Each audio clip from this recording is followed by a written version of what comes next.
చాముండి ఇంట్లో అందరి ముందు రచ్చ చేస్తుంది. ఇక సింధూర నుదుటిన బొట్టు చూసి చాముండి వాళ్ళ అత్తమ్మతో ఇలా అంటూ ఉంటుంది. అత్తమ్మ, ఇది ఏం చేసిందో తెలుసా నీకు? వాడు దీన్ని చేతులు పట్టుకుంటే ఇదేమో వాడితో కబుర్లు చెప్తుంది అత్తమ్మ అని చెప్పి అంటుంది.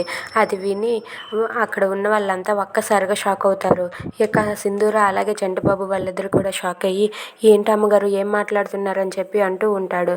ఇంతలో అక్కడ ఉన్న సింధూర వాళ్ళ మామయ్య అయితే చంటి కాలర్ పట్టుకొని, రేయ్ నీకు ఎన్నిసార్లు చెప్పానురా ఈ ఇంట్లోనికి రావద్దని, అయినా నువ్వు ఇంట్లోనికి ఎందుకు వచ్చావు, ఇక్కడి నుండి వెళ్తావా లేదా అని చెప్పి చెడామెడా వాయించేస్తూ ఉంటాడు. అది విని చంటి అయితే అది కాదు అయ్యగారు, ఒకసారి నేను చెప్పేది వినండి అన్నా సరే నువ్వు మరి మాట్లాడుకు, రే చక్రం వీడిని బయటకు తోలేరా అని చెప్పి అంటాడు.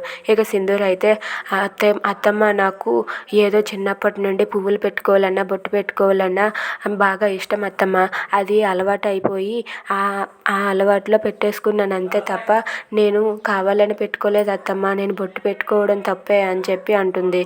ఇంతలో చంచలమ్మ అయితే ఎలా అంటూ ఉంటుంది, తను అనుకోకుండా అలవాట్లో పెట్టేసింది అంటుంది కదా, మీరెందుకు తనని లేనిపోని మాటలతో సూటిపోటుగా గుచ్చి చంపుతూ ఉంటారని చెప్పి చంచలమ్మ వాళ్ళ ఆడపడుచు వాళ్ళ తోటికోడలు వాళ్ళతో అంటూ ఉంటుంది.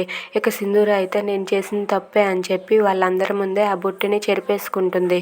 ఇంతలో చక్రం అయితే చంటిగాడిని బయటకు తోలేసి, ఒరే నువ్వు మీ ఊరు వెళ్ళిపోరా, నీకు దయచేసి దండం పెడతాను, నువ్వు ఈ ఇంటికి మరింకెప్పుడు రాకురా, వెళ్ళిపో, ఇక్కడికి వచ్చావంటే చచ్చిపోతావు అని చెప్పి అంటూ ఉంటాడు.